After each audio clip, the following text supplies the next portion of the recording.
तपाई किन सानै उमेरमा नेता बन्नुभयो? यिनीहरू बुढाहरूले देश बनाएनन्, त्यही भएर अब म बनाउँछु यो देश। साथीहरूमा हिमालको टुप्पोमा पुगिसके, बल्ल बल्ल यहाँसम्म पुगे।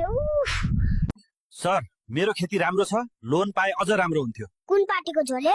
कुनै पार्टीको होइन सर। झोले नभए मिल्दैन, झोले भएर आउनुस्। जन्मेको 2 महिनामै काम गर्न लाग्यो बाबु। भ्रष्टाचारीहरूले देश यति ध्वस्त पारे कि बाबा मम्मीको कमाइले पुग्दैन, अनि काम नगरे के गर्नु त? गाइस, हिजो राति हजुरबाको रक्सी फ्याँकेको थिए। बुढाले मकै बारीमा दिनभर गदालाई जस्तो काम लगाइराछन्। बाबु, हतार हतार काम गर्दैछौ नि किन? दसैँ ढोकामै आइपुगिसक्यो दिदी, खसीको मासु त खानै पर्यो, त्यसैले अहिलेदेखि नै पैसाको व्यवस्था गर्दैछु। ल, भट्टराईको छोरो 10 रुपियाँको बिस्कुट खा, म जान्छु है अब। जाबो 10 रुपियाँले के आउँछ र, लिन्न म त। भट्टे त कति बाठो भएको हो। बाबु प्रकाश, क्लास रमाइलो छ कि नै? बोर छ।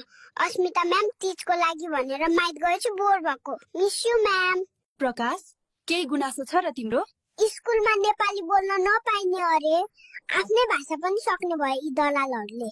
सपना सपना प्लिज आऊ, मसँग बोल न, तिमी बिना म बाँच्न सक्दिन। ओइ प्रतीक्षा, अस्ति परा झाडीमा बसेर कसको प्रतीक्षा गरेको भन्दा? म जस्तो इमानदार कोही छैन भन्थिस् त? तेरो बाउला भन्दिउ नक्कली। किन रिसाको बाबु? हिजो मात्र फ्रेन्ड रिक्वेस्ट एक्सेप्ट भएर विनितासँग कुरा हुन लागेको थियो, फेरि नेपाल सरकार तगारो बनेर आयो हाम्रो मायामा। ओइ विनिता, भित्रबाट कट्टु लाउने गर्दा म्याक्सी लाएर टाङ खुल्ला पारेर बस्छेस।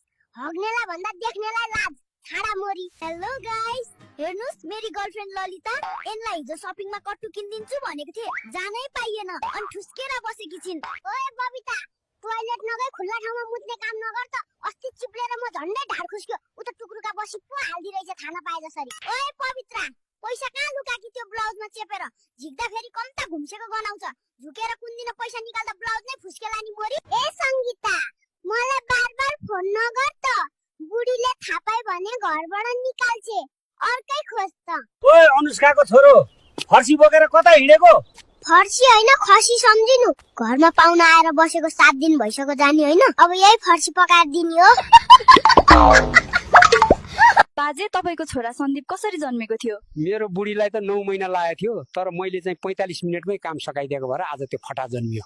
बाजेको त इन्जिन साह्रै स्लो रहेछ, 2 मिनेट पनि टिकेन्छि। ए जाठी, मेरो उमेर हेरेर त तुलना गरा, फरारी होइन नि, पुरानो जिप पो हो त। अब पर्सिबाट म घिम्रेको छोरो हुँ, 16 श्राद्ध गर्न आएको, हजुरबा व्यस्त भनेर हिँड्ने हो है। बुवा, पैसा जति मलाई।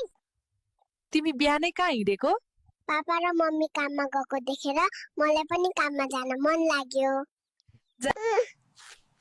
किन दुखी देखिनुहुन्छ?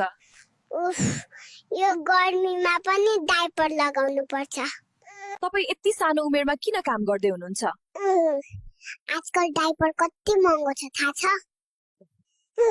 हेर हेर, यो खनाल बाहुनको छोरोको बिजोक अहिले नै पूजापाठ गर्न हिँडेको छ त। तिमी सुड्डीलाई के भयो त नि? म त 16 श्राद्ध सिक्दैछु। बाबु, आज तिमी धेरै राम्रो देखिएको छौ नि। नुहाउने गर्नु दिदी, तपाईलाई पनि धेरै राम्रो देखिन्छ।